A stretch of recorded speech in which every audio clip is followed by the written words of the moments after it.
Hello everyone. So what we did in the last class? In the last class we discussed some simple crystal structures in which we discussed diamond structure, zinc blende structure, sodium chloride structure and cesium chloride structure. ना यहाँ पर हमारा first part जो है unit 2 का वो खत्म होता है और जो सेकंड पार्ट है which is about crystal diffraction वो शुरू होता है। ना वो सेकंड पार्ट जो है वो शुरू करने से पहले आज हम कुछ न्यूमेरिकल्स देखेंगे। ठीक है, these numericals are important from your examination point of view. तो हम कौन कौन से टॉपिक के न्यूमेरिकल्स देखेंगे? Miller indices, interplanar spacing, density of cubic crystal and so on. Now first we'll see the numericals based on the formula of density of a cubic crystal. जो मैंने बताया था that it is also known as the relation between lattice constant and density. ठीक है, तो इसका जो first question है वो क्या है? Calculate the lattice constant of rock salt which is sodium chloride crystal from the following data. So what is given to you? The molecular weight of sodium chloride, the density of sodium chloride, the Avogadro's number, and what you have to find? You have to find the lattice constant. Lattice constant मैंने already बताया था, जो हमारा A है, which is the length of the edge of the cube. This is also known as lattice constant. तो हमने जो density का रिलेशन डिराइव किया था वो क्या रिलेशन डिराइव किया था? हमने रिलेशन डिराइव किया था that rho is equal to m into n small n and divided by capital N into a cube. This relation we have already derived. So from this relation we have to find the value of lattice constant A. तो यहाँ से A क्या आ गया? A हमारा आया, इसको ठीक करो, this is not 1/2, this is 1/3. तो A हमारा आएगा mn upon n row raised to power 1/3. ठीक है, अब इसमें what will be the value of small n? Sodium chloride crystal जो है मैंने ऑलरेडी लास्ट क्लास में बताया था और मैंने बताया था जो इसका यूनिट सेल है उसका कौन सा स्ट्रक्चर होता है? FCC. सोडियम क्लोराइड क्रिस्टल जो है it belongs to FCC lattice और हमें पता है सोडियम क्लोराइड में हमने पढ़ा था that we have in total of 4 sodium chloride ion pairs per unit cell. तो इसका जो स्मॉल n है उसकी वैल्यू होगी 4. ठीक है, नेक्स्ट क्या है? Density. Density is already given to you. ना जब मैंने ये डेरिवेशन कराया था डेंसिटी ऑफ क्रिस्टल का तो उसमें मैंने एक चीज बताई थी कि जो एवोगैड्रो नंबर है वो 10⁻23 लेना है या 26, ये मैं बताऊंगी जब न्यूमेरिकल्स करेंगे। इसका ध्यान कहाँ पर दोगे?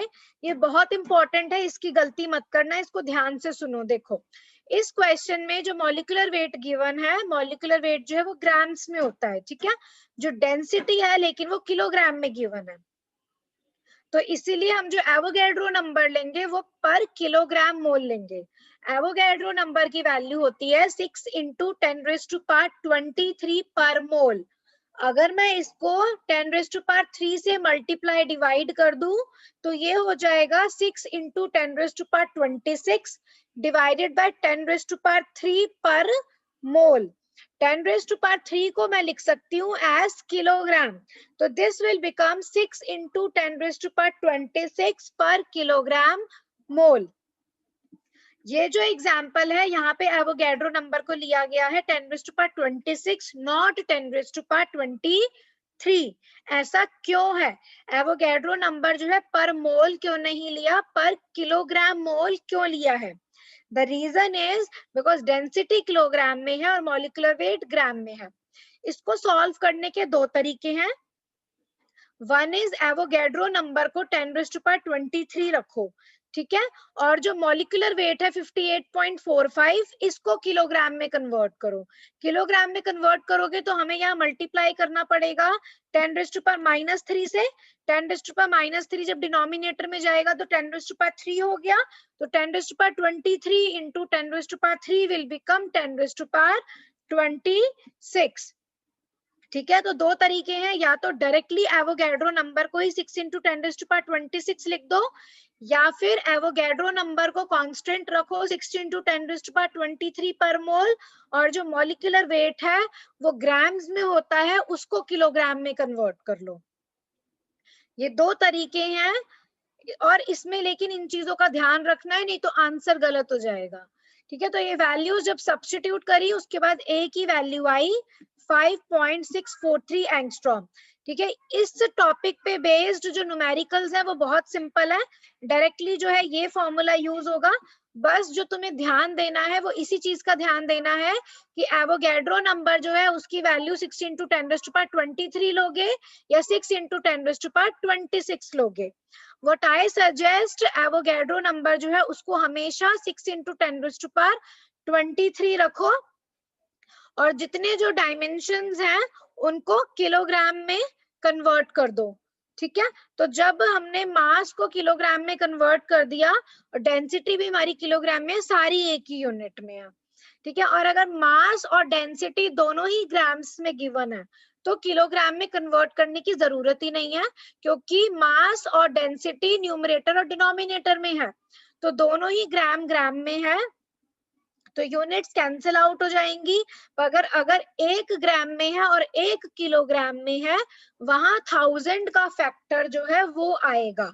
वो 1000 का फैक्टर जो है दो तरीके से इनकलकेट कर सकते हो, या तो n को 10⁻26 कर दो, या जो मास है उसको ग्राम से किलोग्राम में कन्वर्ट कर दो। ठीक है, या डेंसिटी को किलोग्राम से ग्राम में कन्वर्ट कर दो, पर ग्राम पर मीटर क्यूब ही रखना।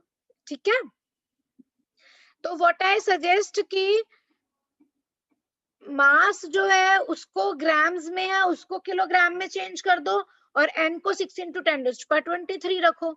ठीक है, बाकी तुम्हारी मर्जी है। Now this is the next question, इसमें भी यही है, डेंसिटी जो है it is given in kilograms per metre cube, जो सब्सटेंस है वो FCC लैटिस है, that means number of molecules per unit cell जो है वो हमारे 4 हो गए। Now let's see the molecular weight. Molecular weight is again 60.2, Avogadro number already given है 10⁻26 पर किलोग्राम मोल। अब जब एवोगैड्रो नंबर ऑलरेडी 10⁻26 में गिवन है, इसका मतलब जो वेट है उसमें ग्राम को किलोग्राम में कन्वर्ट करने की जरूरत नहीं है, वो ऑलरेडी कंसीडर कर लिया है इन दी एवोगैड्रो नंबर। तो स्मॉल a की वैल्यू क्या आएगी, नंबर ऑफ एटम्स और molecules per unit cell which is 4 into 60.2 divided by the density 6250 and the Avogadro number, and you get the answer of 4 angstrom। इसका तुम्हें इस चीज से भी अंदाजा लग जाएगा एग्जाम में कि जो तुम सॉल्व कर रहे हो 1000 का फैक्टर गलत तो नहीं लिया। अगर आंसर जो है एंगस्ट्रॉम में आ रहा है दैट मीन्स ठीक है। ठीक है, अगर 1000 का डिफरेंस आएगा तो तुम खुद समझ जाओ कि कितना डिफरेंस आ जाएगा। तो अगर 1 डिजिट एंगस्ट्रॉम में आ रहा है, 2 एंगस्ट्रॉम, 3, 4, 5, 6, इसका मतलब जो तुम न्यूमेरिकल जिस तरीके से कर रहे हो वो सही कर रहे हो। ठीक है, बस इस फॉर्मूले को याद रखना, और डेंसिटी और मॉलिक्यूलर वेट की यूनिट्स का ध्यान रखना, उनकी यूनिट्स के अकॉर्डिंगली ही एवोगैड्रो नंबर जो है उसको पुट करना। Now next what we have, now this is the third question. The density of alpha iron is 7870 per kilogram per meter cube and its atomic weight is 55.8. Given that alpha iron crystallizes in the BCC space lattice, calculate the value of lattice constant. Avogadro number जो है it is already given to you, that Avogadro number जो है it is 6 × 10⁻26 per kilogram mole। अब ये जो question है example number 3, ये तुम खुद से करो और फिर तुम्हें पता चलेगा कि तुमने जो सही किया है या नहीं। इसका आंसर मैं तुमको बता देती हूँ, जो लैटिस कांस्टेंट है उसका आंसर आएगा 2.86 in the units of angstrom। ठीक है, 2.86 in the units of angstrom.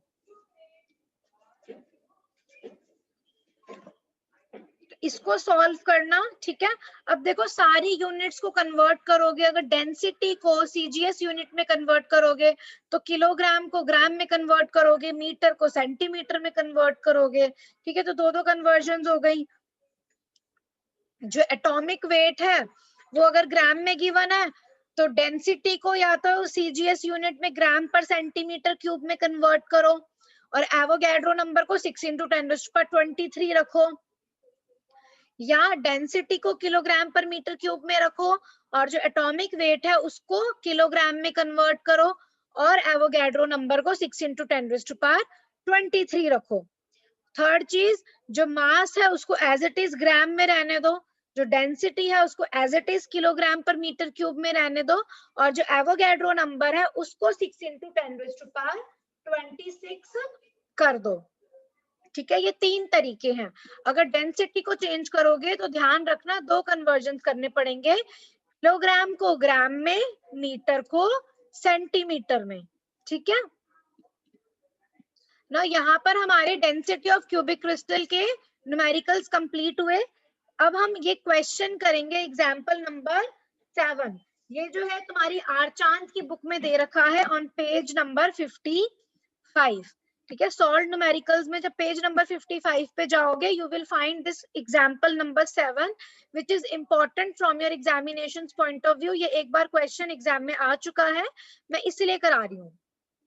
ये क्वेश्चन क्या कहता है, हम लोगों ने जब डायरेक्शन इंडिसेस पढ़े थे तो हमने ये बोला था कि जो डायरेक्शन इंडिसेस हैं उनको हम डिनोट करते हैं in the square bracket HKL, और ये जो डायरेक्शन इंडिसेस होते हैं by definition this is equal to direction indices का। जब तुम लेक्चर खोल के देखोगे तो वहां देखोगे मैंने ये चीज लिखवाई है, square bracket HKL is equal to HA vector plus KB vector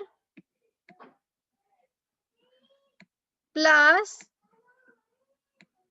LC vector, ठीक है। जब मैंने ये टॉपिक कराया था डायरेक्शन इंडिसेस का, वहां पे मैंने बताया था जो स्क्वायर ब्रैकेट में HKL है it can be written as HA vector plus KB vector plus LC vector. This is the definition of direction indices. और मैंने ये बोला था ये जो स्क्वायर ब्रैकेट HKL है ये परपेंडिकुलर होता है, नॉर्मल होता है to the respective plane which is HKL। ये मैंने बोला था पर ये प्रूफ नहीं किया था। इस एग्जाम्पल में हमें ये चीज प्रूफ करनी है कि ये जो डायरेक्शन है स्क्वायर ब्रैकेट HKL ये परपेंडिकुलर होगा to the plane HKL with the same indices. मतलब अगर स्क्वायर ब्रैकेट 100 है तो वो परपेंडिकुलर होगा 100 प्लेन के, स्क्वायर ब्रैकेट 010 परपेंडिकुलर होगा 010 प्लेन के। Similarly, we have to prove that square bracket HKL is perpendicular to the plane HKL. इसका डेरिवेशन सिंपल है, बस समझ में आना चाहिए थोड़ा ना। अब इसको प्रूफ करने के लिए सबसे पहले हम HKL प्लेन जो है उसको यूनिट सेल में प्लॉट करेंगे, ठीक है। प्लॉटिंग कैसे करते हैं मैंने ऑलरेडी बताया था, जब हमने इंटरप्लेनर स्पेसिंग का डेरिवेशन किया था वहां पर भी मैंने HKL प्लेन जो है उसको प्लॉट किया था आफ्टर फाइंडिंग द इंटरसेप्ट्स। अगर हमें इंटरसेप्ट्स गिवन है तो हम उसका रेसिप्रोकल लेते हैं तो हमें मिलर इंडिसेस मिल जाते हैं, और अगर मिलर इंडिसेस गिवन है और हम उसका रेसिप्रोकल लेते हैं तो हमें इंटरसेप्ट्स मिल जाते हैं, ठीक है। तो प्लेन HKL जो है इसके इंटरसेप्ट्स क्या होंगे, इसके इंटरसेप्ट्स क्या होंगे, H का रेसिप्रोकल क्या होगा 1/H, K का रेसिप्रोकल क्या होगा 1/K, L का रेसिप्रोकल क्या होगा 1/L। Now we are considering ये जो यूनिट सेल है ये यूनिट क्यूब नहीं है, इसकी जो लेंथ है along the x axis let it be a, along the y axis let it be b, along z axis let it be c। तो a vector, b vector and c vector these are the crystal translational vectors। तो intercepts क्या होंगे a/h, b/k, c/l। इस intercepts को फिर हमने इस unit cell में प्लॉट किया। पूरा यूनिट सेल बनाने की जरूरत नहीं है, हमने एक एटम को कंसीडर किया एज ओरिजिन, वहां से 3 क्रिस्टलोग्राफिक एक्सिस बनाए along x, y and z। Cubic symmetry है। डायरेक्शन इंडिसेस जो है ये उन्हीं के लिए वैलिड होता है जो क्यूबिक क्रिस्टल्स होते हैं, क्यूबिक सिमेट्रीज होती हैं जिनकी, इसका मतलब ये एक्स वाई और जेड जो है they are orthogonal to each other ना। एक इंटरसेप्ट जो है प्लेन का वो कट कर रहा है एक्स एक्सिस को एट ए अपॉन एच, वाई एक्सिस को कट कर रहा है एट बी अपॉन के, जेड एक्सिस को कट कर रहा है एट सी अपॉन एल। तो इन तीनों पॉइंट्स को जब मैं ज्वाइन करूंगी then I get the H K L plane. Let's say ये जो लेंथ है जहां O और A अपॉन H के बीच में जो लेंथ है, let's say this is R1 vector which is equal to A vector upon H। Let's say this is, और इसका जो एरो है वो ये एरो है, दिस इज R1 वेक्टर, ये बुक में नहीं बना है इसको बना लेना, this is R2 vector and this is R3 vector. So the intercepts of the plane HKL they are R1 vector equal to A vector upon H, R2 vector equal to B vector upon K, R3 vector equal to C vector upon L। फिर हमने क्या किया, अब ये जो planes हैं, ये जो है ये वाली लेंथ है, ये वाली लेंथ है, ये लेंथ क्या होंगी, देखो इसका एरो इस तरफ है, इसका एरो इस तरफ है, ठीक है। तो ये जो वेक्टर है हमारा, इसका एरो इस तरफ अगर हम बनाते हैं तो ये वेक्टर क्या होगा, R2 plus R1 minus R2 is equal to R1 vector. तो ये वेक्टर हमारा हो गया R1 माइनस R2। ये ऑलरेडी तुम्हें आता है, तुमने ऑलरेडी ये वेक्टर्स में पढ़ा है, this vector plus this vector is equal to this vector, क्योंकि R1 वेक्टर की डायरेक्शन जो है वो ऑपोजिट है, ठीक है। नेक्स्ट ये हमारा R1 वेक्टर है, ये R3 वेक्टर है, तो अगर मैं इसको इस डायरेक्शन में ले रही हूं तो ये क्या वेक्टर होगा, ये यहाँ पर गलत लिख रखा है, इसको करेक्ट करो। ये वेक्टर क्या होगा हमारा R3 vector minus R1 vector, this is R3 vector minus R1 vector. यहाँ देखो ना, ये R3 माइनस R1 है, ये R1 है, तो R1 plus R3 minus R1 is equal to R3 vector. अब इस वाले ट्रायंगल को ले लो, ये हमारा R3 वेक्टर है, ये R2 वेक्टर है, तो इसकी जो लेंथ है, इसका ये जो वेक्टर है ये कौन सा वेक्टर होगा, R2 vector plus R3 minus R2 is equal to R3। तो ये हो गया R3 minus R2 vector, R3 minus R2 vector. इसको करेक्ट कर लेना बुक में, अपनी बुक में ये लिख लेना, ठीक है। R2 plus R3 minus R2 will give this R3 vector. तो हमें ये तीन वेक्टर्स मिल गए। अब ये जो तीनों वेक्टर्स है R1 minus R2, R3 minus R1 and R3 minus R2, ये तीनों वेक्टर्स जो हैं ये HKL प्लेन पे लाई कर रहे हैं, ठीक है। ये तीनों वेक्टर्स HKL प्लेन पे लाई कर रहे हैं ना, ये उन्हीं की साइड्स हैं जो रिप्रेजेंट कर रही हैं वेक्टर्स को, ठीक है। और जो हमारा स्क्वायर ब्रैकेट HKL है वो होता है HA vector plus KB vector plus LC vector. हमें क्या प्रूव करना है कि ये जो डायरेक्शन है HKL ये परपेंडिकुलर है दिस HKL प्लेन के। इसका मतलब उस प्लेन पे जो कुछ भी लाई कर रहा है वो सारे परपेंडिकुलर होंगे HKL डायरेक्शन इंडिसेस के, ठीक है।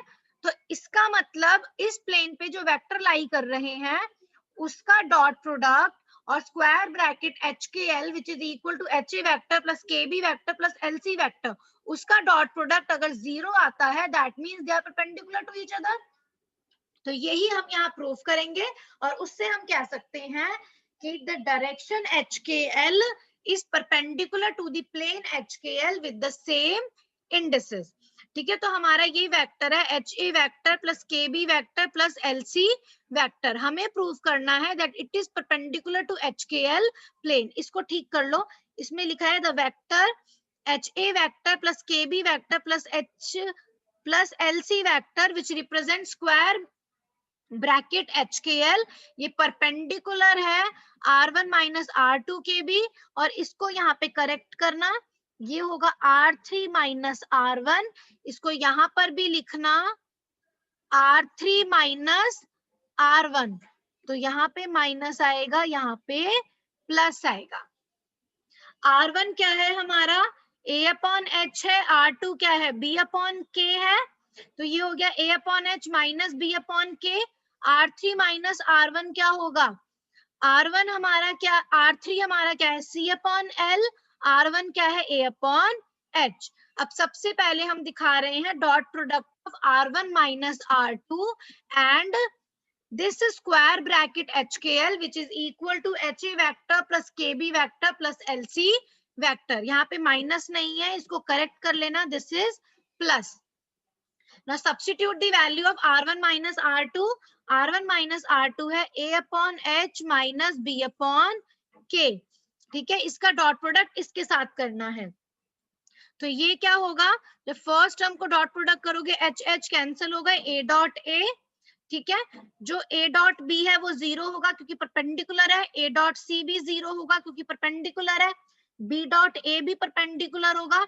नेक्स्ट आया minus B dot B, B dot C जो है वो भी परपेंडिकुलर होगा, ठीक है। ए डॉट बी क्या होगा, ए बी कॉस 90, कॉस 90 क्या होगा हमारा, जीरो होता है, तो हमारे पास बचा A dot A minus B dot B.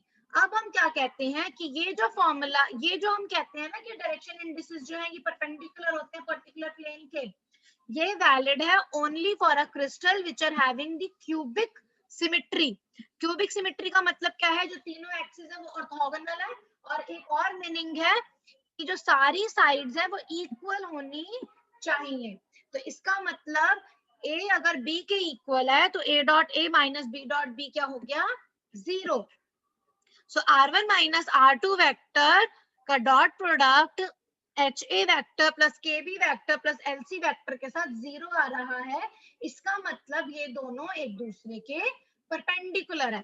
Similarly you can show जो R3 माइनस R1 वेक्टर है उसका जो डॉट प्रोडक्ट आएगा HA vector plus KB plus LC के साथ वो जीरो आएगा।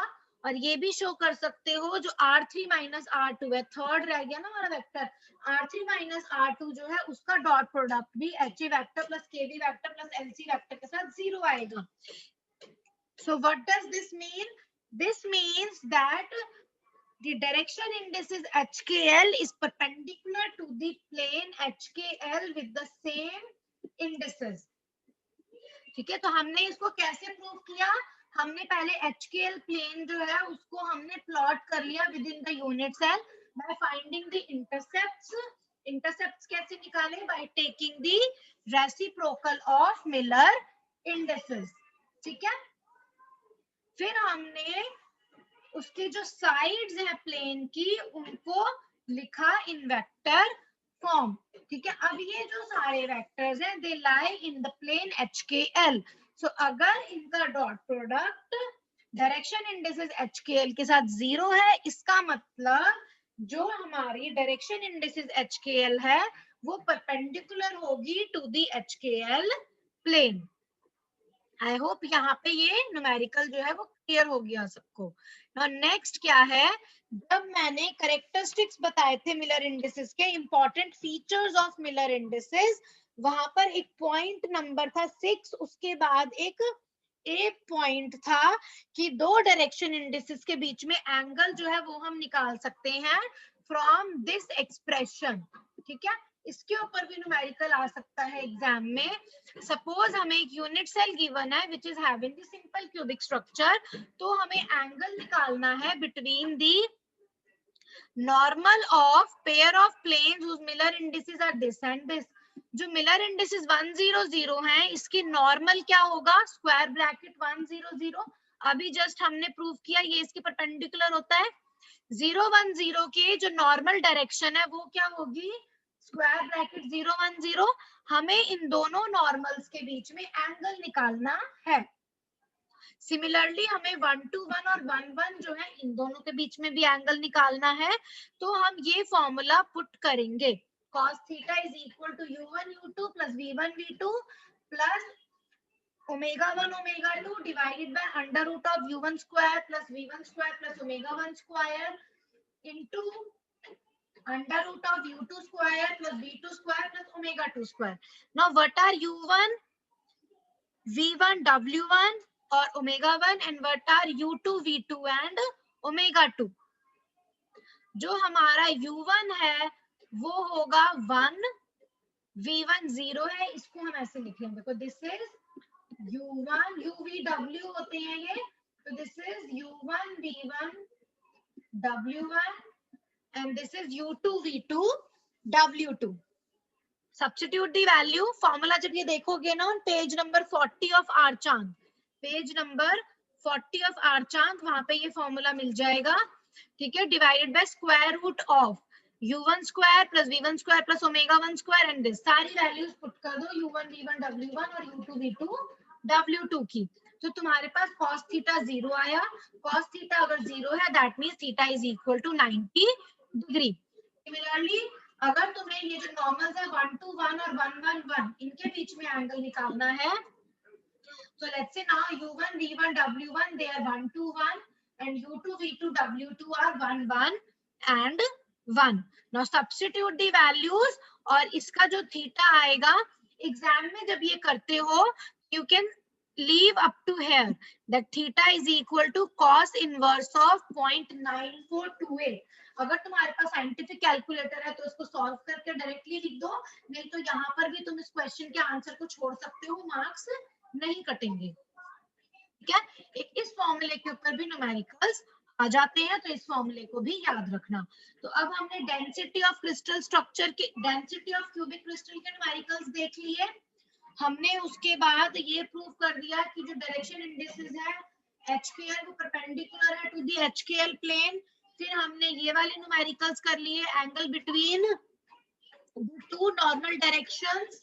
नेक्स्ट अब हम क्या करेंगे, अब मैं एक आधे न्यूमेरिकल मिलर इंडिसेस के भी कराना चाहती हूँ.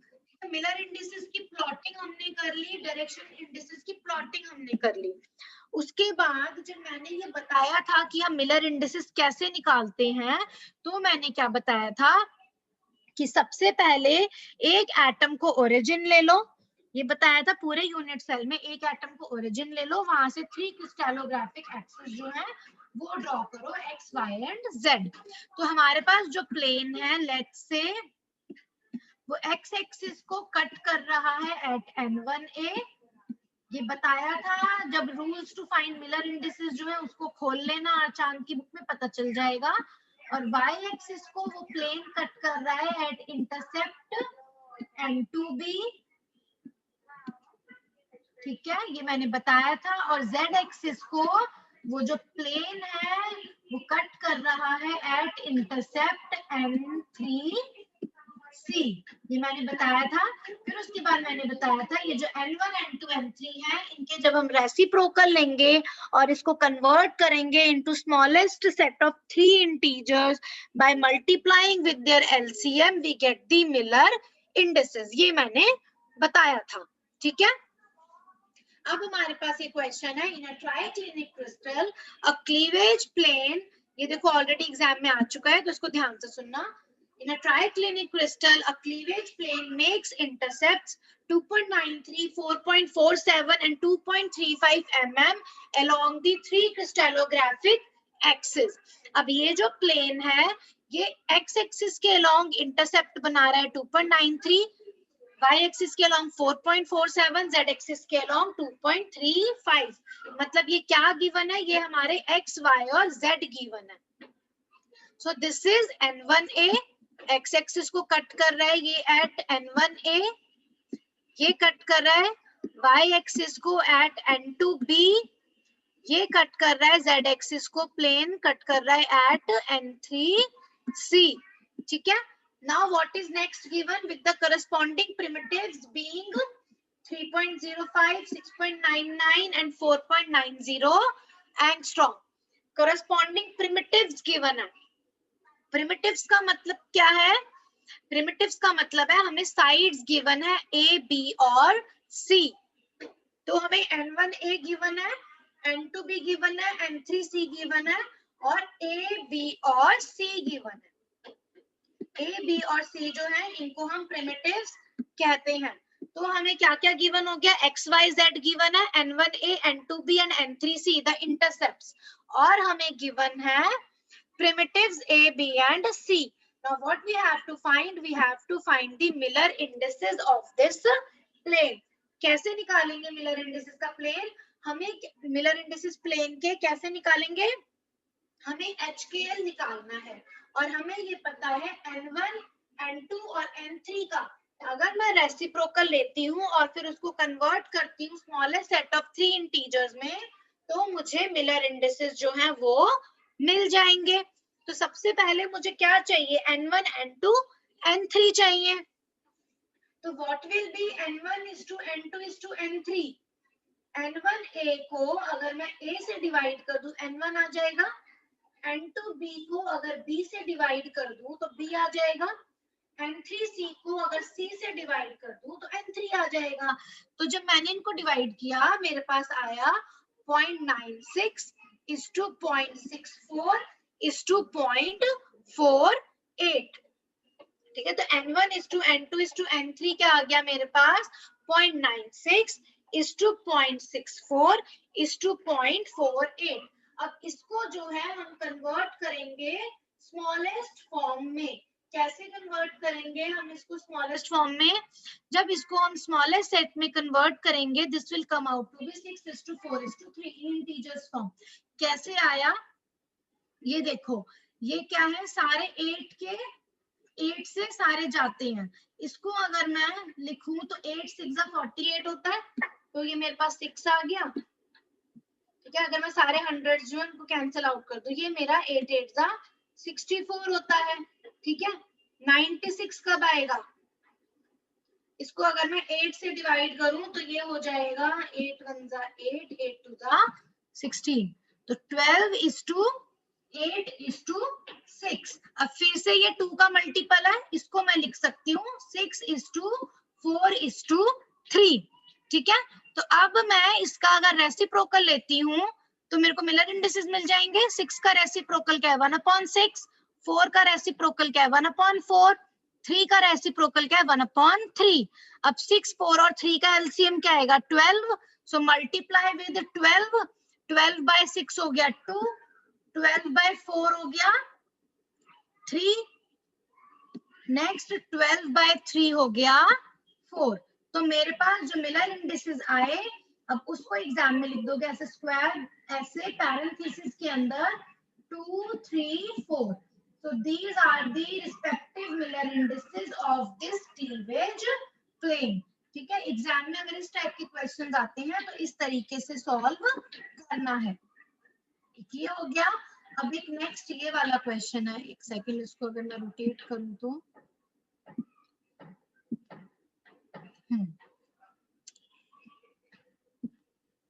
अब ये क्वेश्चन है, calculate the interplanar distance between 0 1 1 and 1 1 2 planes if the lattice constant of the cube is a. Also compare the density. ये भी एग्जाम में आ चुका है. हमें क्या निकालना है? Interplanar distance. That means we have to find DHKL. ये हमें निकालना है. DHKL का फॉर्मूला क्या है? अगर हमारा कांस्टेंट लैटिस कांस्टेंट गिवन है a upon under root of h square plus k square plus l square. ये मैंने ऑलरेडी इसका डेरिवेशन कराया था इंटरप्लेनर स्पेसिंग का. DHKL is a upon under root of h square plus k square plus l square. इसको खुद से solve करना, मैं बता रही हूँ बस कैसे करना है. तो D011 निकालोगे. D011 क्या होगा? a upon under root of 0 का स्क्वायर प्लस 1 का स्क्वायर प्लस 1 का स्क्वायर. h 0 है, k 1 है, l 1 है. सिमिलरली 112 मतलब D112 निकालना है. h 1 है, k 1 है, l 2 है. Substitute in the formula D112 which is equal to a upon under root of h square plus k square plus l square, where h is 1, k is 1 and l is 2. तो यहाँ से you can calculate the interplanar distances in terms of a. एक आएगा a upon root 2. 0 1 1 का DHKL आया a upon root 2. 1 1 2 का आया a upon root 6. इसको सॉल्व करना और देखना यही आएगा. You have to use the formula a upon under root of h square plus k square plus l square. Next you have to compare the density. Density कैसे compare करोगे? Using this relation, ये hint already given है। तो D011 हमारा क्या है, a/√2, D112 क्या है, a/√6, ठीक है। तो हमारा ये हो गया, a कैंसल आउट हो जाएगा, तो ये आ गया √6/√2। √6/√2 क्या होगा, 6 को I can write as 2 into 3, √2 cancel out हो गए, and I get the density comparison as √3। ये भी हो गया, ठीक है, इसको सॉल्व कर लेना। नेक्स्ट क्या है, एक ये क्वेश्चन है, ये क्वेश्चन मैंने तुम्हें दिया है, इस क्वेश्चन को खुद से सॉल्व करना। ये क्वेश्चन अगर तुम सॉल्व कर लेते हो तो इसका मतलब जो मैंने मिलर इंडिसेस का अभी न्यूमेरिकल कराया था वो तुमको क्लियर है, ठीक है। इंटरसेप्ट्स गिवन है, दैट मींस ये n1a है, ये n2b है, ये n3c है, abc की रेशियो गिवन है। तो सबसे पहले n1 n2 n3 निकालोगे, उसके बाद उसका रेसिप्रोकल लोगे, कन्वर्ट करोगे स्मॉलेस्ट सेट ऑफ 3 इंटीजर्स में, और वहां से तुम्हें HKL मिल जाएगा। तो इसको खुद से सॉल्व करो, मैं आंसर बता देती हूँ। जो मिलर इंडिसेस तुम्हारे आएंगे वो आएगा 4 to 1। अगर ये क्वेश्चन तुम सॉल्व कर लेते हो इसका मतलब तुम्हें ये समझ में आ गया, ठीक है। तो इस टाइप के न्यूमेरिकल्स एग्जाम में आते हैं जो मैंने आज डिस्कस करे हैं। कोई डाउट हो तो पूछ लेना। अब नेक्स्ट क्लास से हम स्टार्ट करेंगे the second part of unit 2 which is the crystal diffraction.